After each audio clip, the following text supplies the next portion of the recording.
এই যে বারবার বলতেছেন 1971 সালে জামায়াত ইসলামীকে জনগণ দেখছে তারা কেমন, তারা যুদ্ধাপরাধী ছিল। তারা যদি যুদ্ধাপরাধী যদি হয়েও থাকে, তাহলে তাদের সাথে আপনারা দলীয় জোটভাবে আপনারা কাজ করছেন কি জন্য? রাজাকারদের সাথে মানুষ পাবলিক এত বোকা না তো, আপনারা বুঝেন না কেন? পাবলিক এত বোকা না। আপনি 1971 সালে তারা যদি সত্যি যদি রাজাকার হয়, হ্যাঁ, তাহলে আপনারা দলীয়ভাবে ওদের সাথে কাজ করলেন কিভাবে এত বছর?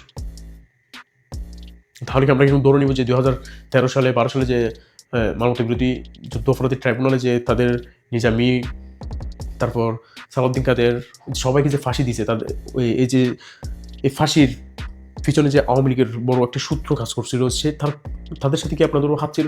এই যে এখন যে বলতেছেন যে তারা যুদ্ধ অপরাধী ছিল, তাহলে কথার কাজে তো তাদের সাথে মিলে যাচ্ছে। জামায়াত ইসলামীকে সেটা আপনারা ভালো করে জানেন। এটা 1971 সালে বর্ণনা দিয়ে লাভ নেই। জামায়াত ইসলামী কি, বিএনপি কি, এটা সবাই জানে। বললাম না, আপনি 17 বছর বাইরে ছিলেন তো, সেজন্য আপনি জানেন না বাংলাদেশের মানুষের অবস্থা কেমন। এরা এখন সব কিছু বোঝে। বাংলাদেশের মানুষ আর এত বোকা না আগের মতো।